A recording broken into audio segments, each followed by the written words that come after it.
So guys, let's start the review of HTC HD2. Its screen is 4.3 inches in size and supports multi-touch input. It has been provided with accelerometer for auto rotate. It is highly multimedia capable device. It works on Microsoft Windows 6.5 professional UI.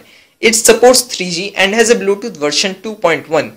It has a 1 GHz processor and has an inbuilt memory of 512 MB and supports external card up to 32 GB. The camera of this phone is of extremely high quality with 5 megapixels and dual LED flash.